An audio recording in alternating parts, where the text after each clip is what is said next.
우리가 너무나 잘 알고 있는 말씀이죠. 우리는요 어렵고 힘든 거 하는 게 아닙니다. 오늘 사모님이 기도해 주신 것처럼 한 가지, 나에게 왜 그리스도가 필요한지, 그리스도가 나에게 모든 문제 해결을 맞는지, 이 부분만 우리가 정확하고 확실해진다면 하나님께서 그 사람을 통해서 모든 일을 하실 수 있는 줄 믿습니다. 그래서 우리는 이 결론이 나야 됩니다. 모든 사람에게 그리스도만이면 되는가?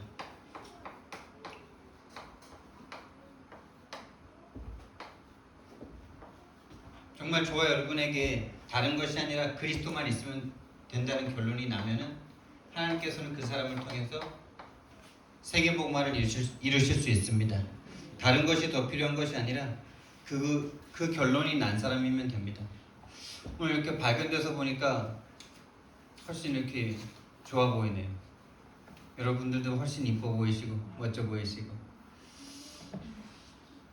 여러분들도 이 일을 섬겨주신 분을 위해서 기도해 주시고, 또 우리도 나중에 우리와 같은 사람들도 섬기게 될 줄 믿습니다. 아멘. 먼저요, 저와 여러분이 교회 생활을 하다가 또 이렇게 신앙 인도를 받다가 시험이 드는 때가 있습니다. 시험이 안 들어야 정상이 아니고요, 시험이 들어야 정상이에요. 제가 이번에 그걸 경험했지 않습니까? 아니, 내 성도가 어디 단 데로 가는 것도 아니고, 아니, 내 성도도 아닌데 나보다 더 이렇게 내가 좋아하고 존경하고 사랑하는 분한테 이렇게 딱 뭔가 이렇게 소개를 시켜주려고 그러니까 그쪽으로 혹시 딸려가면 어떡해, 막 이런 시험이 딱 들어가지고. 시험이요, 안 드는 게 좋은 게 아니고요, 시험이 시험인 줄 아는 게 중요한 거예요. 시험이 시험이라는 것을 알아야 그것을 응답으로 생각할 수 있습니다. 진짜입니다. 여러분 학교에서 시험 내시잖아요. 여러분 우리 두 분 선생님 시험 내시잖아요. 우리 피아노도 또 단계마다 시험 보잖아요. 그 시험이 시험 될 일이 아니고 시험이 응답입니다. 맞죠? 그 사람의 수준과 그 사람의 배움, 수학의 능력을 평가하는 게 시험이잖아요. 그래서 1등에게만 응답이 아니고 50등 꼴찌에게도 응답인 겁니다. 자, 그렇다면요, 우리는요, 이 시험이 나에게 왔다면요, 절대 그것 때문에 낙심하거나 두려워하지 말아야 돼요. 근데 이 시험이라는 것을 가지고요, 딱 이렇게 두 가지로 나뉩니다. 어떻게 나누냐? 시험 든다는 거는 일단 마음이 불편한 거잖아요. 염려가 되고 두려움에 사로잡히잖아요. 그래서 이런 생각이 딱 듭니다. 네가 어떻게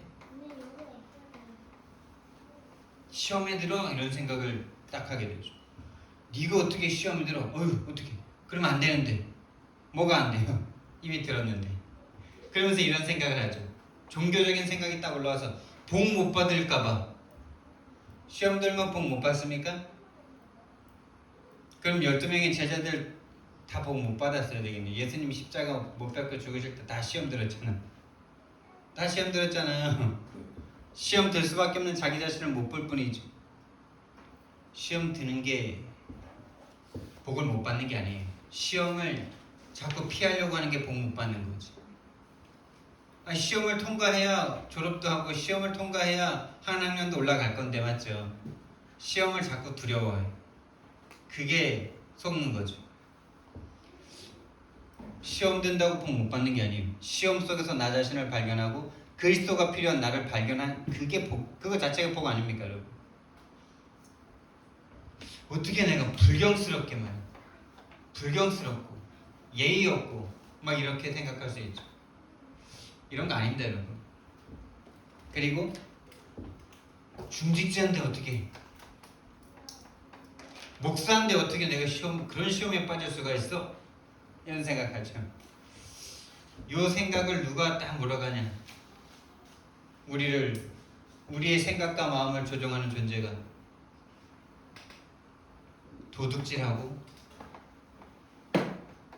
죽이고 멸망시키려고요, 우리의 생각과 마음을 딱 조종합니다. 요한복음 13장 2절에 그 마음에 예수 팔려는 생각을 이미 넣는 겁니다. 사단이라는 존재가요, 우리를 이렇게 딱 끌고 갑니다. 하나님은요, 반대로 하나님은요, 우리에게 시험을 주셔서요, 자신을 점검하게 하십니다. 여러분, 자기를 점검할 수 없다면은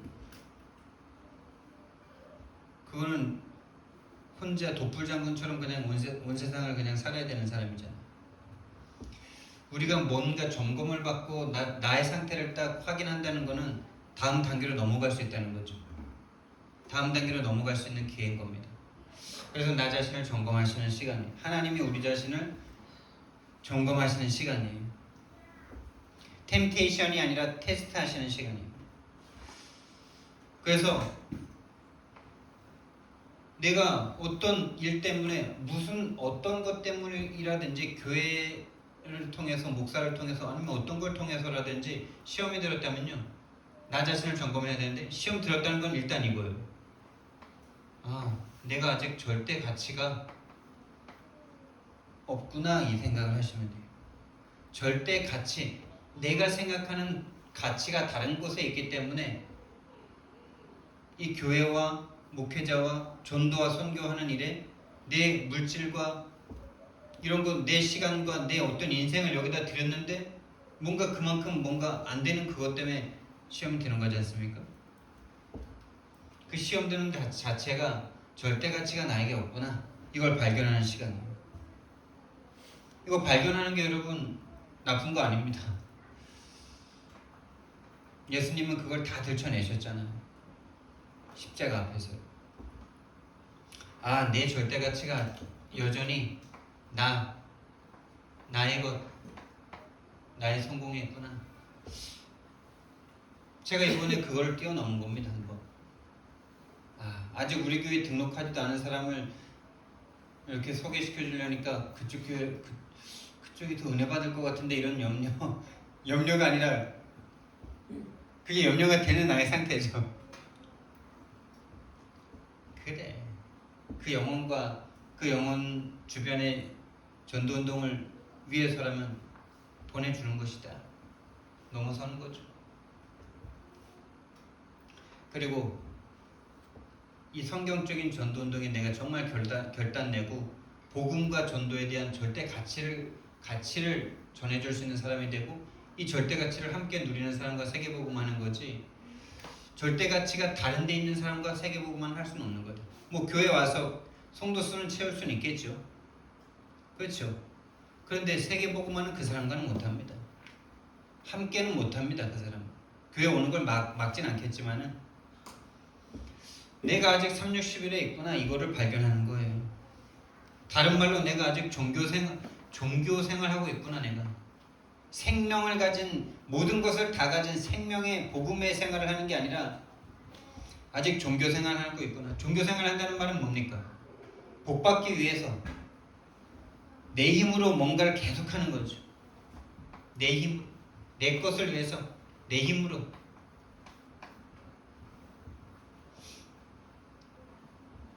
여러분, 정말 요걸 딱 발견했다면요, 시험이 들었다는 건 요거 때문 아닙니까? 사실은 내 상태가 여기 있기 때문에, 아직 절대 가치가 없기 때문에 시험 든 거 아닙니까?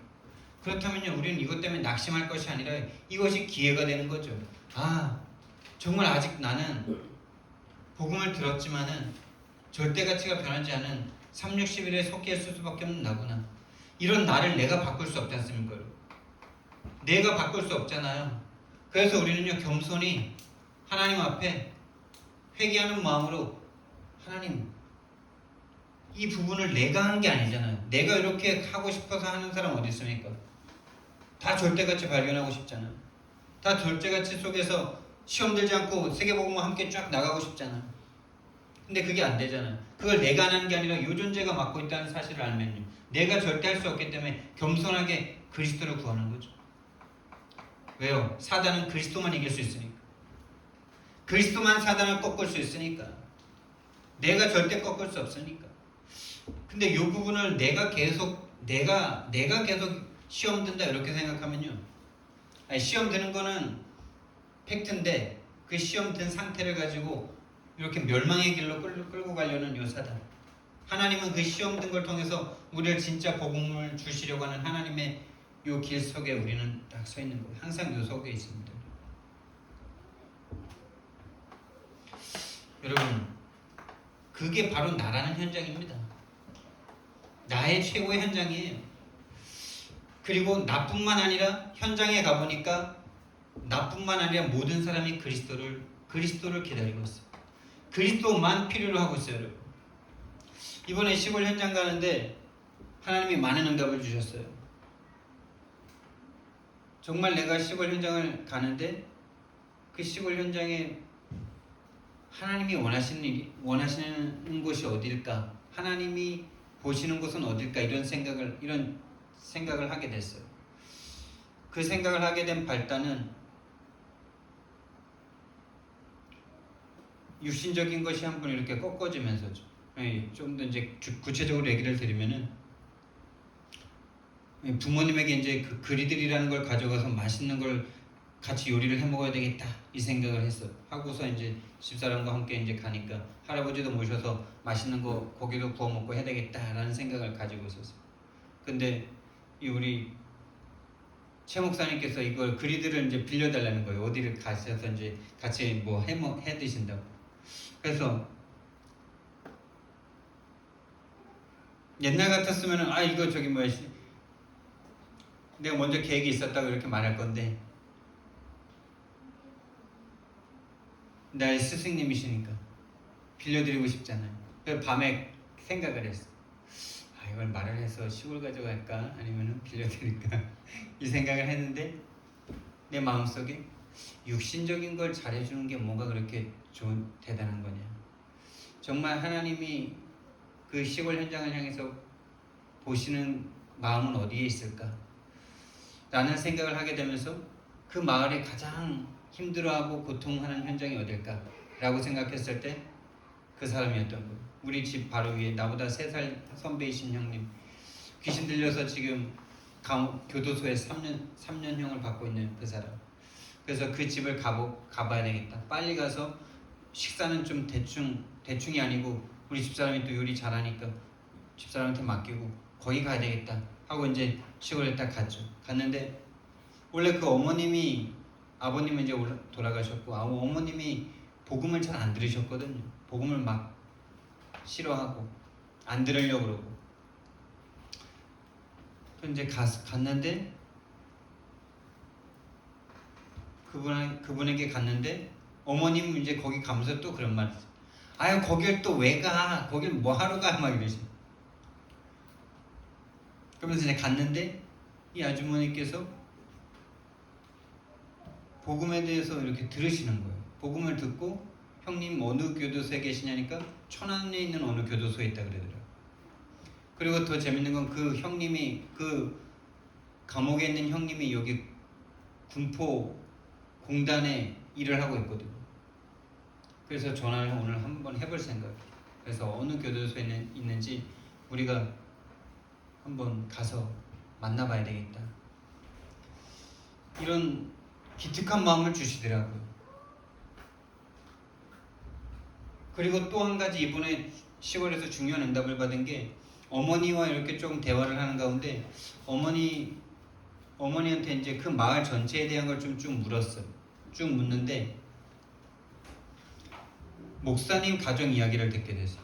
목사님 따님이 3분이신데 벌써 이제 많이 컸거든요. 근데 5명이 다 지금 시골에 들어와 있다는 거예요. 근데 어떻게 시골에 다 들어오겠어요? 나이가 좀 찼으면 나갈 텐데 이러니까 첫째가 직장에서 좀 안 좋은 일로 이렇게 그만두게 되면서 시골에 들어와 있는데 살이 많이 찌고 사람을 대면을 안 한다는 거예요. 그러면서 예배 때에도 저 뒤에 왔다가 예배 끝나자마자 시작하면 들어왔다가 끝나자마자 나간다는 거예요. 이 사람 지금 뭔가 문제 와 있구나 이런 생각이 들더라고요. 그리고 문제 와 있는 게 당연하구나 이 생각이 들더라고요. 왜? 사단 상대할 수 없잖아요 지금. 그 목사님 사단 상대할 수 없는 상태거든요. 그래서 혹시 이분에게 대한 하나님의 중요한 계획이 있을지도 모르겠다 라는 생각이 들어서 기도부터 지금 시작했고요. 어머님에게 그분 좀 만날 수 있도록 인도해달라고 그랬는데 어머니는 그냥 냅둬 잘 되겠지 뭐 이러시는데요. 그렇죠. 목사님인데 목사님 자녀가 무너질 수밖에 없는 그 인생에 네 문제가 네 문제가 아니라 하나님을 떠나 죄와 사단에게 잡힌 문제라는 사실 장로님도 말해줄 수 없고요. 목사인 어머니도 아버지도 말해줄 수 없고요. 사모님도 말해줄 수 없는 상태예요. 만약에 그 사람이 정말 이 복음에 반응하고 이 복음을 듣고 치유받을 수 있다면 정말 현장에는요 그리스도만 기다리고 있더라고. 만약에 갔는데 안 듣는다 거기까지. 그 귀신 들려서 지금 3년 교도소에 들어간 그 형님이 뭐가 필요하겠습니까 여러분. 근데 어떻게 정신병 판정을 안 받고 감옥을 갔는지를 모르겠어요. 그것도 한번 가서 알아봐야 될 거고. 정말 그 사람 치유할 수 있는 길이 그리스도밖에 없지 않습니까? 어렸을 때부터 약간 좀 달랐거든요. 근데 뭔가 커서 그 귀신이 확 사로잡으면서 막 돌아다니기 시작하고 막 이러다가 지금 그 상태가 되었는데요. 현장은 그리스도를 기다리고 있습니다. 여러분. 나는 그리스도를 필요로 하고 있습니다. 여러분 그리스도를 필요로 하는 거 맞습니까? 여러분 지금 그리스도면 되십니까? 그리고 여러분이 만나는 사람들 그리스도가 필요하다는 사실이 보입니까? 보인다면 전할 수 있겠죠. 보인다면 기도할 수 있겠죠. 안 보인다면은 전할 수 없겠죠.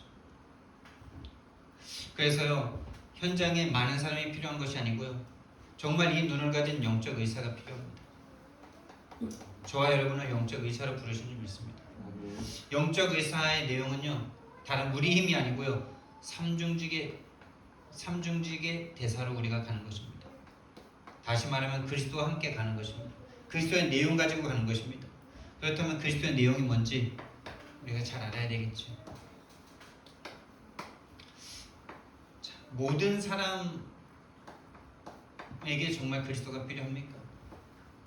모든 사람의 문제가 뭐고 왜 모든 사람은 행복보다는 고통 속에 살아가고 있을까요?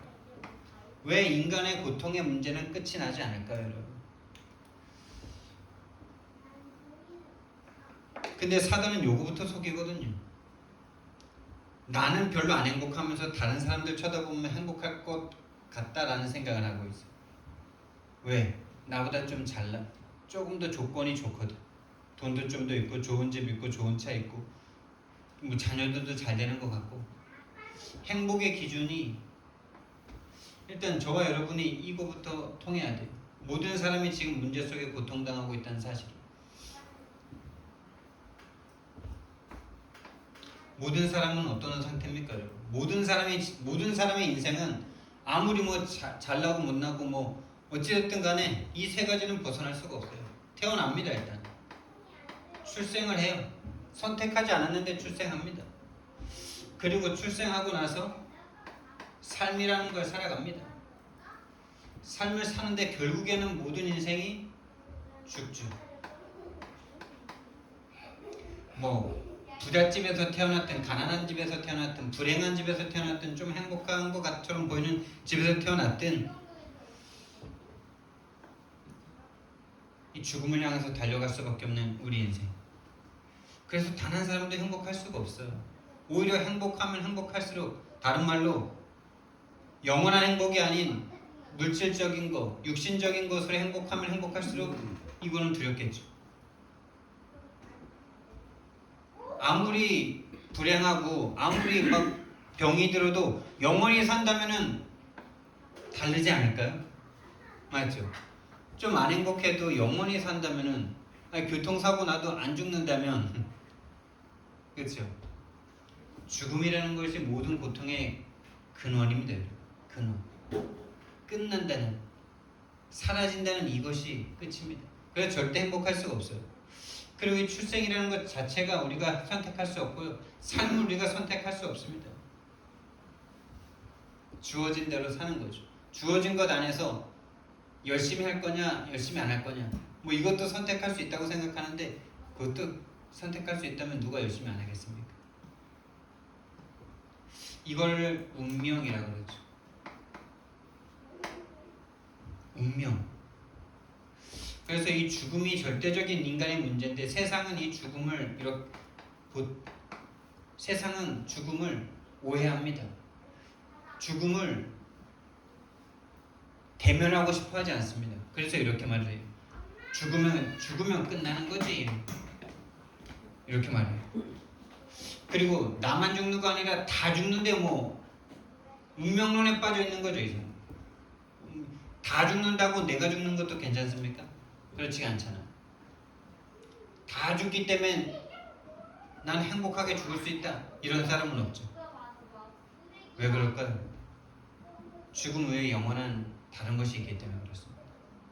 성경에서 뭐라 그러냐? 히브리서 9장 27절 말씀입니다. 모든 사람에게 한 번 죽는 것은 정하신 것이요 그 후에는 심판이 있으리니 이렇게 말씀하셨습니다.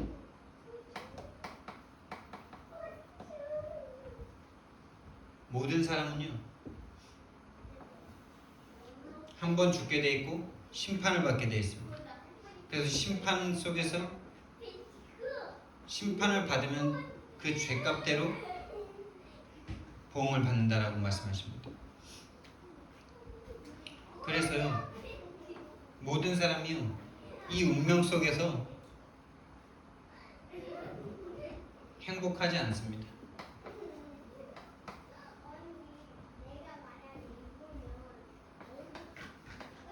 이 운명을 스스로 선택할 수 있는 사람이 없거든요. 그리고 이 정하신 법 때문에 죄로 인한 죄책감을 가지고 살아요. 죄책감. 그리고 인생이 공허합니다. 가지면 가질수록 공허합니다. 가지면 가질수록 공허해요. 왜냐하면 공허할수록 더 가지려고 그러고 가질수록 더 공허해요. 이게 참 그런 거예요. 그래서 오히려 비울수록 꽉 차는 게 이게 세상에 지혜로운 사람들도 이걸 깨달았죠. 많이 베풀수록 마음이 꽉 차. 양보할수록 뭔가 좋고 절제할수록 좋고 뭔가 좋은 걸 가지면 좋은 것 때문에 내가 행복할 것 같은데 좋은 것으로 내가 공허해지더라니까. 그래서 이거 여담인데 이거 조 목사님이 절대 안 들으실 거니까. 조 목사님이 좋은 거 되게 많이 이렇게 좋아하시잖아요. 옷이나 뭐 이런 것들 물건들 저랑 비슷한데. 그래서 제가 언제 한번 조 목사님도 참 공허하신가 봐요 이랬어요 제가 그러니까 좋은 걸 가지면은 오히려 더 공허해요. 이상하게 진짜 그래요. 오히려 안 좋은 그 좋은 거를 안 갖고 참고 이렇게 절제하고 오히려 그걸 헌금했을 때는 뭔가 가슴이 꽉 차요. 내가 갖고 싶은 걸 다른 사람에게 이렇게 선물했을 때도 뭔가 꽉 차요. 그렇습니다. 여러분 죄책감 때문에 사람들은요 윤리와 도덕을 찾죠. 윤리와 도덕을 찾아요. 선하고 바르게 살면은 이 죄책감 좀 없애보려고 그렇게 살아요. 근데요 아무리 윤리 도덕을 잘 지켜도요 아무리 선한 행동을 해도요 그 마음속의 생각이 늘 악한 것을 보면서 좌절할 수밖에 없는 인생입니다. 이번에 우리 서집사님 포럼 올려주셨는데 진짜 지금까지 포럼 중에 제일 은혜되더라고요. 자신의 감정을 솔직하게 표현하셨잖아요. 아니 다락방 좀 안 하고 싶다는데 왜 막 죽음의 이렇게 막 올라오는 거예요. 생각의 스님이 막 죽이고. 그렇죠. 만약에 내가 생각해봤어요. 만약에 그 아이들이 그렇죠. 만약에 그 아이들이 좀 돈이 많고 많이 배웠고 이랬다면 우리가 그런 감정이 올라올까? 저도 그걸 많이 느꼈거든요. 도대체 진짜 제 마음속에 솔직히 가치도 없는 것 같은 이놈들이 나를 이렇게 돼. 내가 지금까지 한 게 얼마인데. 이런 생각들이 수없이 올라왔었습니다. 그런 나 자신을 볼 때마다 그 자신을 나 자신을 본 게 문제가 아니라 그렇죠? 나 자신을 점검할 수 있는 하나님의 중요한 시간표죠. 필리핀에 갔을 때 대한민국이 뭐 난 것처럼 교만에 빠지는 딱 우리를 알 수 없는 운명 가운데 이미 죽여놓은 상태인데 죽여놨다는 걸 모르는 상태로 계속 끌고 가고 있죠. 왜 이럴 수밖에 없습니까? 인생은요. 성경만 말합니다. 성경만 말해주는 원래 인간은요. 원래 인간이 누릴 원래 축복은요. 원래 인간이 누릴 축복은요. 창세기 1장 26절에서 28절입니다.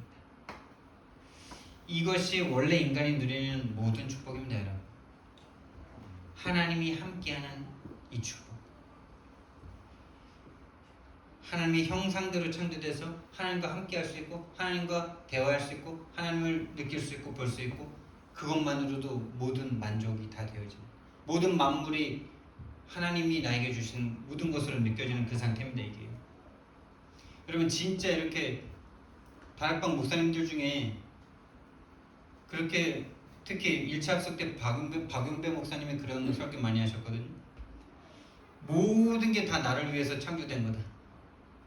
모든 게 다 나 때문에 하나님이 선물로 주신 거다. 이 말씀 여러분 그런 거 느껴보신 적 있으세요?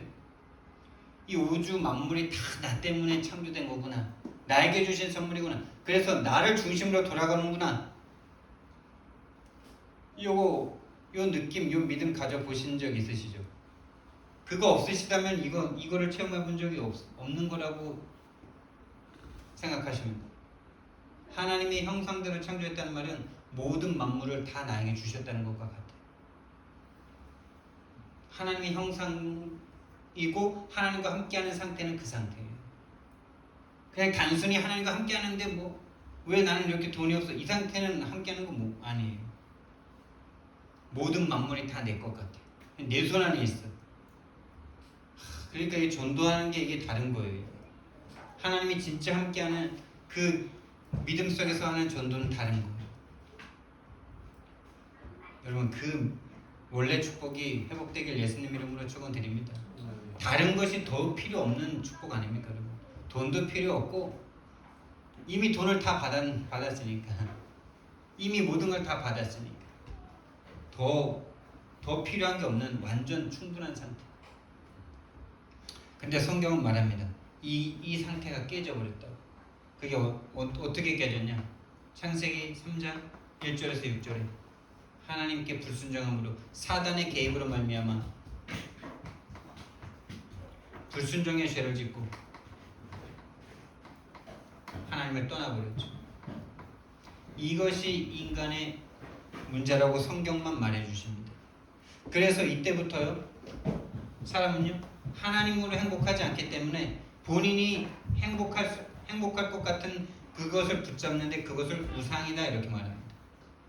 하나님만으로 행복할 수 있고 하나님만이면 완전 충분 모든 것인 인간이었는데 하나님을 딱 상실해버리니까 행복해지고 싶잖아요. 그러니까 하나님을 놓친 상태에서 본인 눈에 보이기에 좋은 것들을 딱 우상으로 삼는 거예요. 당연한 거예요. 당연한 거예요.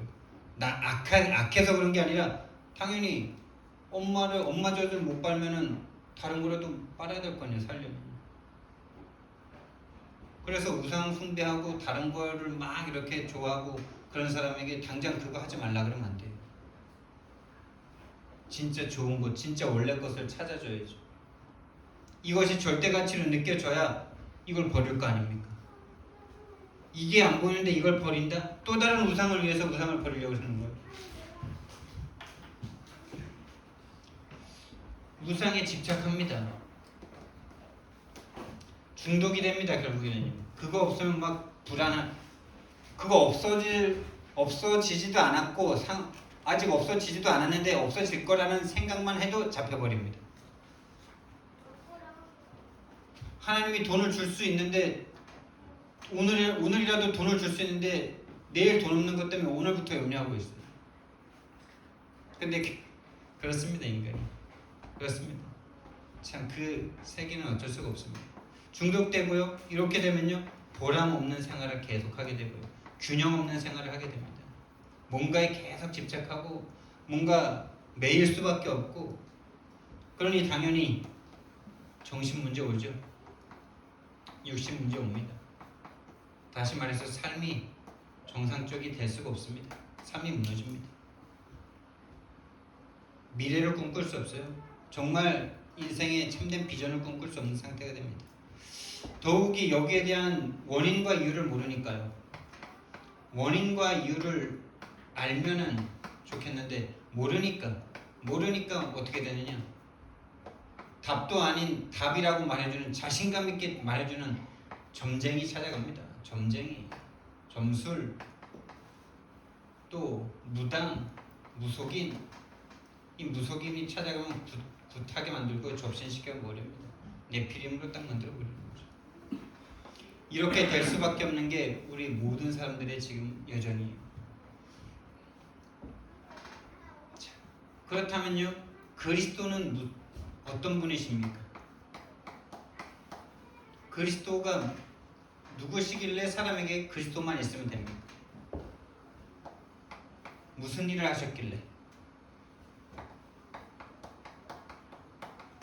그분이 누구시길래 말이죠. 우리나라 단어도 아닌데 이 그리스도라는 단어. 이 그리스도만이면 되는 겁니까? 이 주장을 우리는 왜 독선이다, 독단이다, 온거집이다, 왜 그런 말을 들으면서, 이단이라는 소리를 들으면서도 왜 그리스도면 다 된다라고 말할 수 있는 것입니까? 정확하게 이 부분이 정리되어야 되겠죠. 그리스도라는 말의 뜻은 기름 부음 받은 자라는 뜻입니다.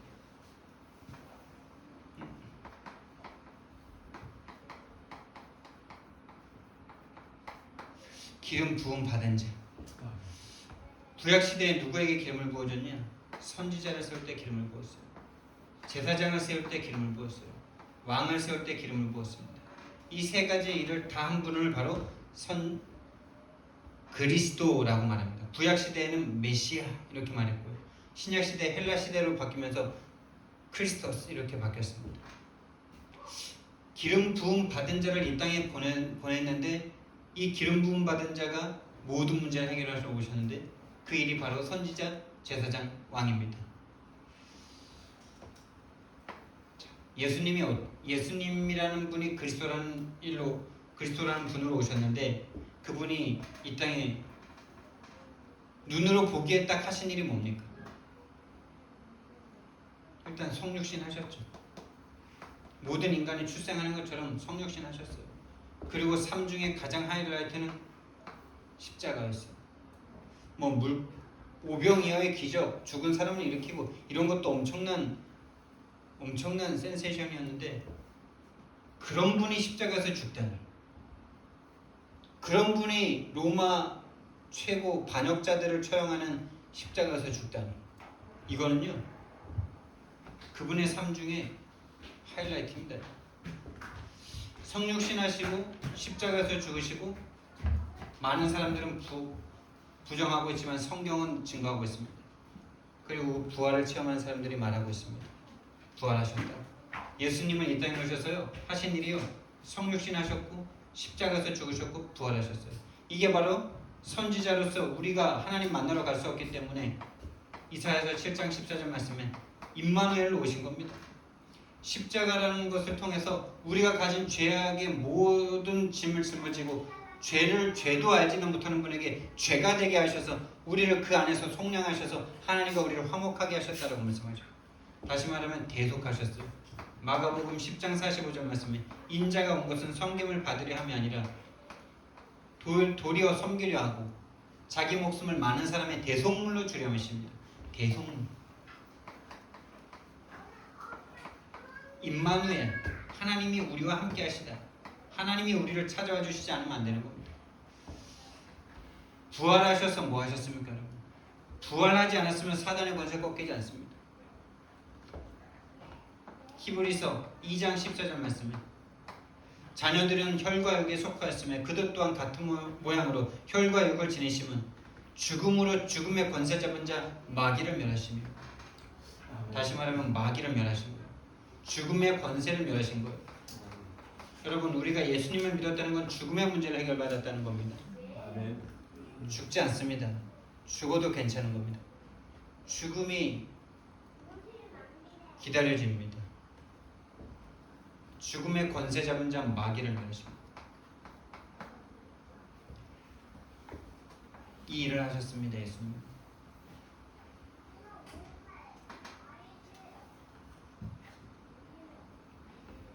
이게 모든 사람에게 필요한 거 맞습니까, 여러분? 모든 사람. 다시 말하면 모든 사람은 이전에 나에게 하나님이 찾아와 주시지 않으면 안 되는 나인 것입니다. 하나님이 길로 오시지 않으면 안 되는 나인 것입니다. 선지자로 오셔서 나에게 찾아와 주시지 않으면 우리는 하나님 만날 수가 없어요. 그분이 오셔서 대속해 주시지 않으면요, 죄에서 해방해 주시지 않으면요, 우리는 절대 죄책감으로부터 해방받을 수가 없습니다. 죄책감에 잡히지 마시기 바랍니다. 우리는 그 어떤 죄책감에, 죄는 있는데 죄책감에 잡히지 않는 거예요. 우리 권사님 정확하게 하셔야 돼요. 이제는 죄가 없는 게 아니라 죄책감에서 해방받으시면 돼요. 왜요? 죄를 대속해 주셨습니다.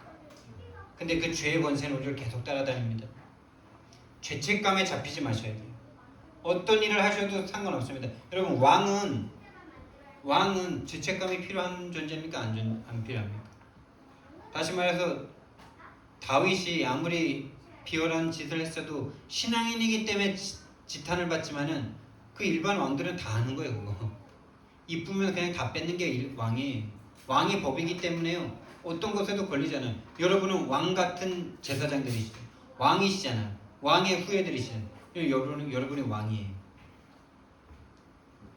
그러니까 죄책감에 시달릴 존재가 아니에요. 우리는 왕이라니까요. 근데 사단은요, 계속 네가 하나님 자녀인데 네가 하나님 자녀인데 그런 죄를 지어도 돼? 이러면서. 그래서 다윗은 아들 죽자마자 밥 먹었잖아.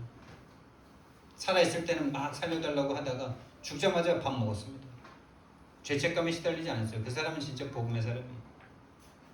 다른 사람만 용서해주는 사람이 아니라 본인도 그 죄에 잡히지 않는 사람이에요. 우리가 눈으로 볼 땐 뻔뻔하다고 할 수 있지만 그게 올바른 정체성입니다. 여러분. 그 죄를 또 다시 짓진 않았잖아요. 다윗이. 우리는요, 그리스도 아니면 해방받을 수 없는, 그리스도로 말미암아 해방받는 존재. 그리스도 아니면 우리는 승리할 수 없는 존재. 그리스도는 우리에게 길과 해방과 승리 주신 그리스도이십니다. 그래서 이 그리스도를 정말 발견하는 사람은요, 오직을 발견한 사람입니다. 이제 그리스도가 오직 그리스도를 통해서만 오직 우리는 생명을 얻고 모든 문제 해결받을 수 있으니까 이제부터는 오직 그리스도만 하면 되는구나. 할렐루야. 신앙생활은 어려운 게 아닙니다. 쉽고 단순하고 명료합니다. 근데 이 사실이 안 보여지면은, 이 시스템이 안 보여지면은 복잡하고 어렵고 많은 일을 해야 될 것 같아요. 이미 사단에게 속고 있는 중이에요. 수천만 가지 문제지만 한 가지 문제로 보여야 단순해지죠. 한 가지 문제이기 때문에 한 가지 해결책으로 해결이 되는 거죠. 근데 이 부분이 성경과 안 맞아. 수만 가지 문제인 것 같아. 내 무능의 문제, 돈의 문제, 여러 가지 문제인 것 같아. 그게 영적 문제 한 가지로 보이지 않으니까 신앙생활이 복잡하고 어려워져. 기도도 열심히 해야 될 것 같고, 막 예배도 열심히 드려야 될 것 같고, 막 헌금도 많이 해야 될 것 같고, 막 더 많이 해야 될 것 같고, 힘에 부치는데 막 안 될 것 같고, 막. 그리스도만 발견하시면 됩니다. 그리스도, 오직 그리스도 하시면 돼요. 다른 이름 없습니다. 다른 이름으로서는 구원받을 수 없습니다.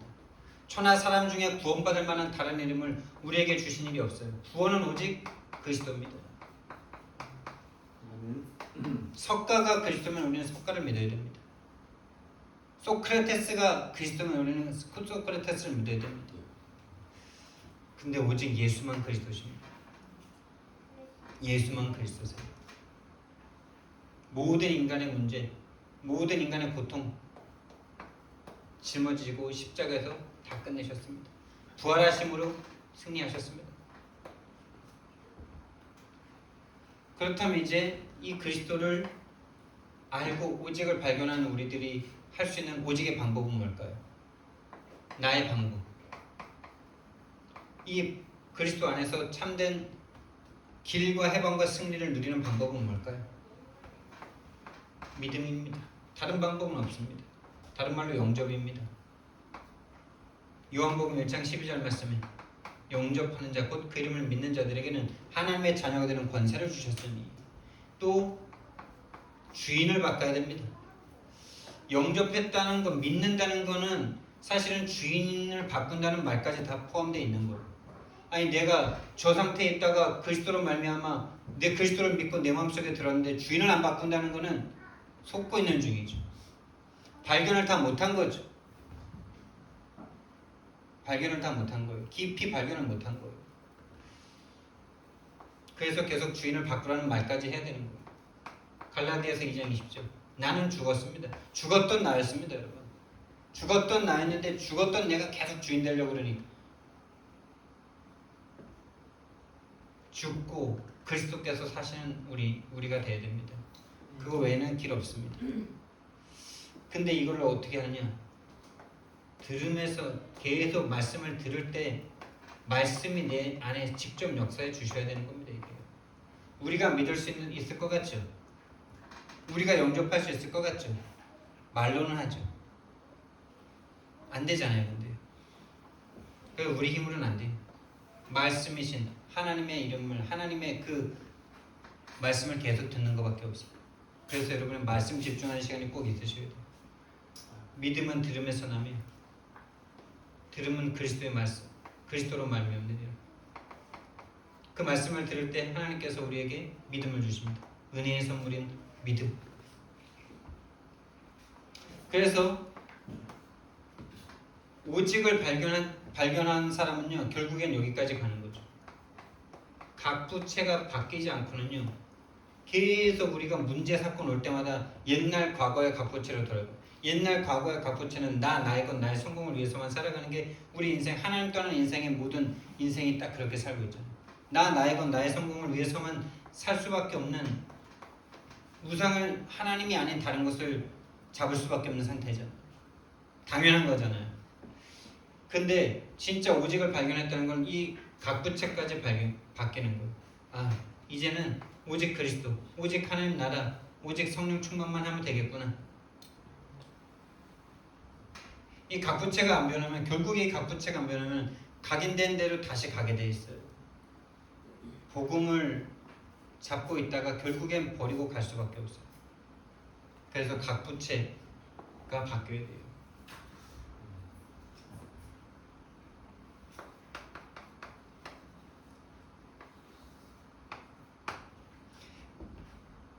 그래서요, 이제는 진짜 한 가지만 하면 돼요.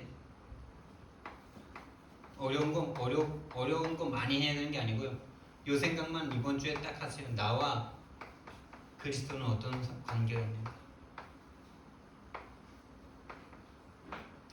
정말로 여러분들이 그리스도와 관계가 되어져 있습니까?